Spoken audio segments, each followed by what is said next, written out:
But we must begin to understand that in a concept of forming inside our community a united front, a black united front, which engulfs every sector, every facet, and every person inside our community working for the benefit of Bring up one of our founding members of the organization.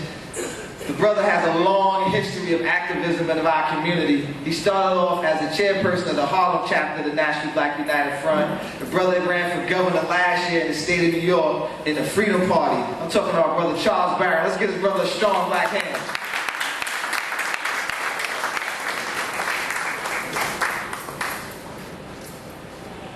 Thank you very much. I just wanted to congratulate the New Jersey chapter of the Black United Front. Give them a big hand clap. The Jersey City chapter. And yes, we've been around since 1980. I remember when we first started in Brooklyn, New York. We got about 1,000 people to come to the Armory in Brooklyn, New York, representing 35 states and 5 foreign countries to establish the National Black United Front. But let me get in trouble right away. I say in trouble. Now y'all ain't gonna be mad at me, right? Because I got a different take on Barack Obama. Wait a minute, let me take that. Well, too late. You already said that you wasn't gonna be mad, angry with us. You lied? Well, before I do that, let me help you understand why I have a different take. In the 1960s, I read a book called Neo-Colonialism, the last stage of imperialism, by Dr. Osajifo Kwame Nkrumah. And that's what we're up against now. More even than our white oppressors, we're up against neo-colonialism. In Africa, when the Africans were colonized by the whites, and the white European oppressor had the political system, had the economic system, had the army, the police, had the banks, the credit unions, everything. They oppressed the majority Africans. And then when Africa started to rise up, and our people, whether it was the Mau movement in Kenya, or whether it was Kwame Nkrumah himself, or Sekou Touré in Guinea, or Julius Nyerere in Tanzania, our people rose up. And when the European realized that they were going to be free, he granted them freedom and set up a black puppet government. So this black puppet government that had the political position but did not control the economy or the police or the banking or the resources of Africa, the European went back to Europe and still controlled that African country through a black puppet government. And they called that neo-colonialism. The new way to colonize us is to put black faces in high places that espouse the same policies as our white oppressors, but we'll give them a pass because they're black. We'll give them a pass because they're black. So whether it's a city council person, or a state senator, or a state assembly person, or a Congress person, or a vice president, or a president, we're not concerned about a change of complexion. We want a change of direction of what happens to us as a people. So I say that to say in New York City, we have 51 council members in New York City. Of the 51 council members, 27 are black, Latino, and Asian. 24 are white. We are the majority of the city council in New York City. We are the majority of the population in New York City. 65% of New York City is black, Latino, and Asian. 65%. And last members election, 56% of the voters were black, Latino, and Asian. You know what I'm talking about? New York City, the #1 city in the world, the most powerful city in the world. Blacks, Latinos, and Asians are the new majority of voters in the population and in the city council. City council passes the budget, not the mayor.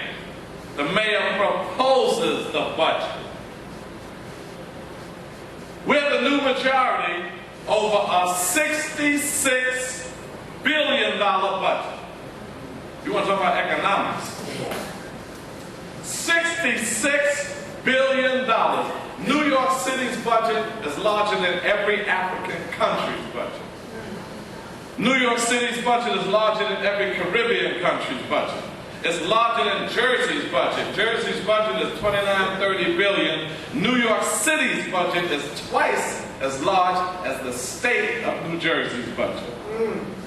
New York City's budget is larger than 48 state budgets in the United States. And black people, Latino people, and Asian people have the majority of the vote on that budget. I want to make a point.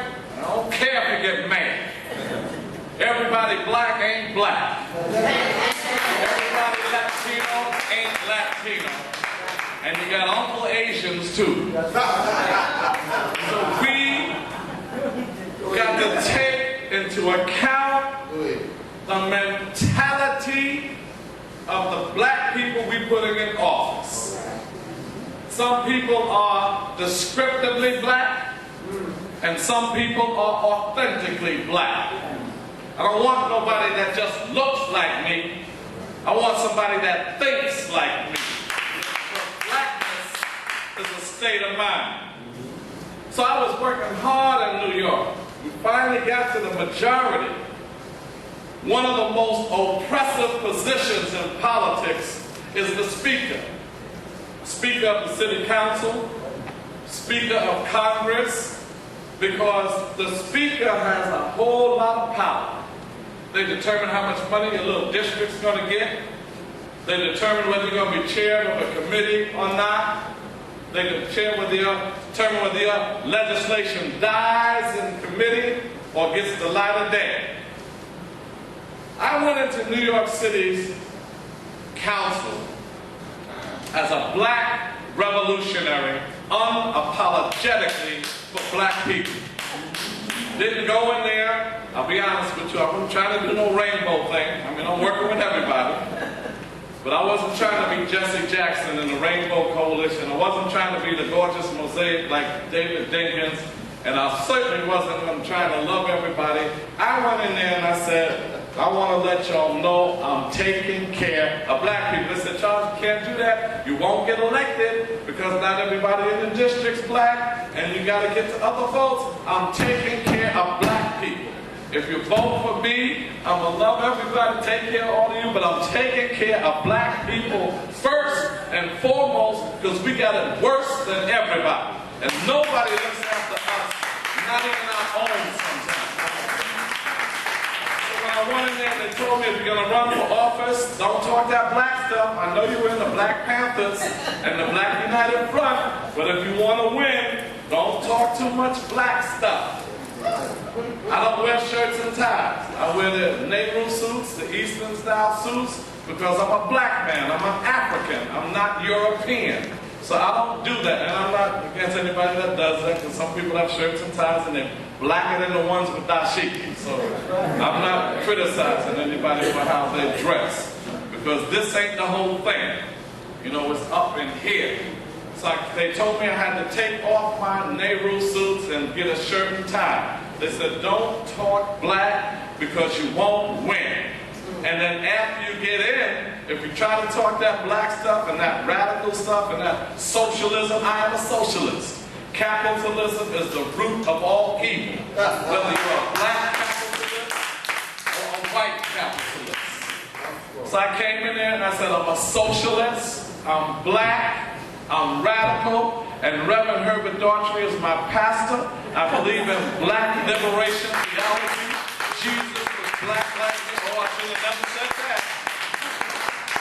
Jesus is a black radical just as I am. So how do you combine? I don't know how I did it, but I hooked up the Panthers, the Black United Front, and a black liberation theologist pastor like my good friend Reverend Herbert Daughtry, and that's what I brought into the city council. First time I came in, I saw all of these white men's pictures up on the walls. Big pictures, I mean almost life-size pictures during the colonial period. So I told him I can't concentrate. I can't write my legislation. It's disturbing my spirit. Got to take them down. I think a few of them looked like they wanted to come down and do something to me. So I can't focus. Why is it? And they thought I was playing. I said, why do we have all white men up on the walls of New York City? Then you're going to ask me to go to my black East New York and bring my children to City Hall and let them see nothing but white men up on the walls. Take them down. And I got them down, and I got Adam Clayton Powell as a picture now in the New York City Council chamber. And they said, maybe he'll be cool if we take that down. Then I said, I have a president that I want to bring to City Hall. So I went in to speak to the speaker, and I said, Speaker Miller, I need to secure the Red Room. The Red Room is one of the most prestigious rooms in City Hall. And he said, sure. I gave him the date, and I told him, you know, thank you. He said, what's going on? I said, I'm bringing a president from Africa to City Hall. He said, great. I said, who is it? I said, Robert Mugabe from Zimbabwe. The man had a fit. He had a fit. He said, no, you can't do that. He said, why would you bring your politics to me? I said, Charles, I respect you. I know you're militant and all of that, but why would you bring your politics to me? I said, give it to you. I'm bringing it to City Hall. That ain't you. You don't own City Hall. I said, them days of white supremacy and white privilege is over. City Hall belongs to the people, and I'm bringing President Mugabe. Well, he told all the council members not to come. He said, don't come, and threatened some of them. I brought Mugabe, he came in. Now, the most prestigious room in City Hall is the City Council chambers, where we meet. The Red Room is where we have our press conferences. So since you told all of the council members not to come, 18 showed up anyhow, I had an attitude that day. So the Red Room was getting kind of stuffy. So I said, let's go up to the chambers. Now the chambers, they didn't want him to be in, because that's where the speaker meets. That's where we all meet. They wanted him to go back to Zimbabwe, saying that he couldn't meet with any elected officials. He had to speak in churches in our community because they have no respect for him. Well, I brought him up to the chambers, and then I grabbed his hand and put our hand up together. It was in the New York Times, the New York Post, the Daily News, and all over our community. And then we said, the brother is a revolutionary. He's taken the land back from white people who stole it from us in Zimbabwe. And he's given the land back to his people. But they'll let you think that him and Muammar Gaddafi are your enemies. Gaddafi and Mugabe are the greatest African leaders on the continent at this time. And that's why we are having that march in Harlem. We want all of y'all to come on August 13th. Minister Farrakhan is going to be the keynote speaker. Sister Viola Plummer, myself, and others. We're going to talk because we're saying that we are an African people. You can't bomb Libya. And here's why I have problems with Barack Obama. We should not sit back. I'm going to catch a whole lot of mess on this one. We should not guarantee him our vote again. We should not sit back and guarantee him our vote. Let me explain why. Don't get mad. You already said you wasn't going to get mad, so don't try to get an attitude now. It's too late. You heard her. It's too late. See the mistake? Just listen to. Let me make my case first. Let me make my case. I'm gonna bring it strong. I'm gonna bring it strong. Real strong. Nobody ever, no black person, you should never give up your vote just because somebody's black, like I did last time. I'll be honest with you, I voted for him because he was black. That's why I voted for him. I voted for him because he was black. I'll talk about the Democrats in a second. But y'all really, matter of fact, get the car started. I'm going to have to get out of here real quick. By the time I finish with Barack Obama and the Democrats, I'm going to be in real trouble. But y'all got to love me because we all black now. We're all family. This is the Black United Front. Yeah, united. This ain't the black, we all think the same front. This is the Black United Front. We don't have to think the same, but you got to love me anyway.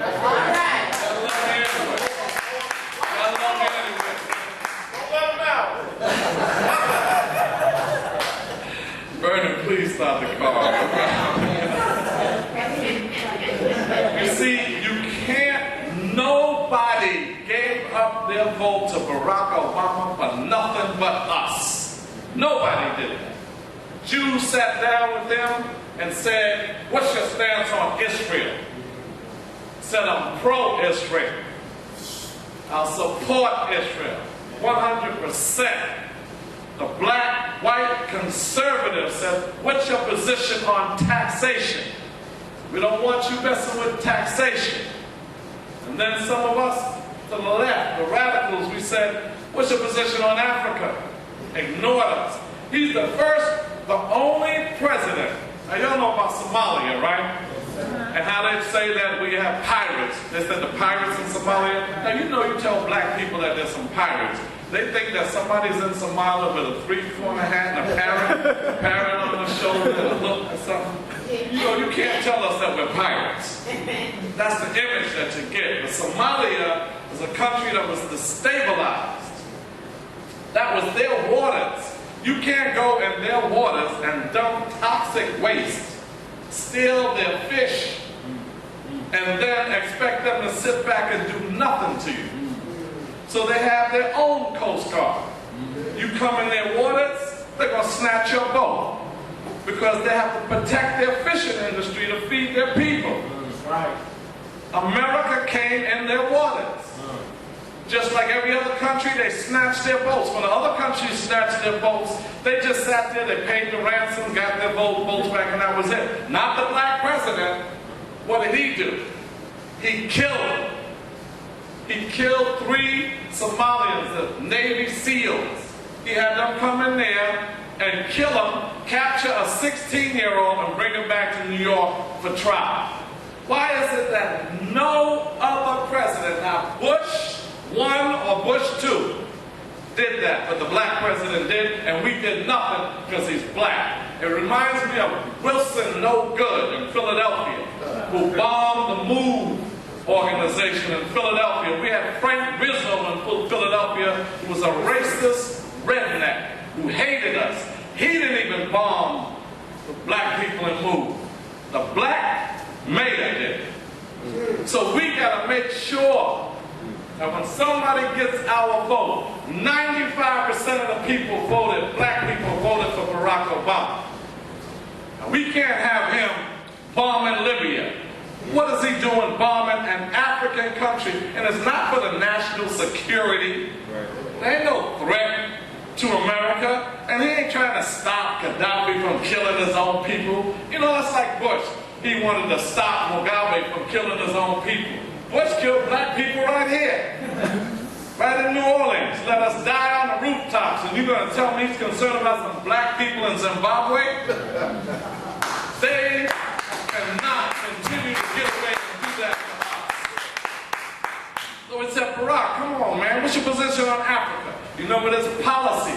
So don't say he's black, and I don't like talking about him too much in public because, well, I know those right-wingers are after him. And the only reason why they're not raising the debt ceiling like they do that automatically all the time, because he's a black president and they want him to fail. That's right. The because that's an automatic lift of the debt. They don't argue whether you're going to spend or cut and all of that tax. They just lift that and then they argue about policies. They're only doing that because he's black. And I know that. But you can't confuse that with giving him a pass. Giving him a pass for him saying, all right, I'll cut $2 trillion from your program, from our programs. That's what he said he'll do. However this thing turns out, we lose. If Barack Obama wins the argument, we lose. If the Republicans win, we die. So it's like either going to be something bad or something worse. Nothing good is going to come out of that argument around some debt ceiling. Time you got billionaires that don't want to pay taxes and they're going to cut your Medicaid, cut your Social Security, and cut that's what Barack Obama is doing. He's doing that. Y'all shouldn't give him a pass. I'm not even telling you not to vote for him again, but don't give him a pass. Make him earn your vote. Let him know now he don't have it. Every black person in this country should say, Barack Obama, you don't have our vote. We're thinking about it. You need to come talk to us. You talk to everybody else, talk to us. You want our vote? Stop the bombing in Libya. You want our vote? Stop the sanctions in Zimbabwe. Sanctions kill. You want our vote? Don't come to Harlem and go in the Red Bruiser and collect $2 million. Walk in the hood and find out what's going on with the brothers and sisters in Harlem and bring some gigs, bring some jobs to us in Harlem. Bring some economic development money to us in the black neighborhoods across this country. We didn't do all of this for you to get your behind up in there and then you act like we don't exist.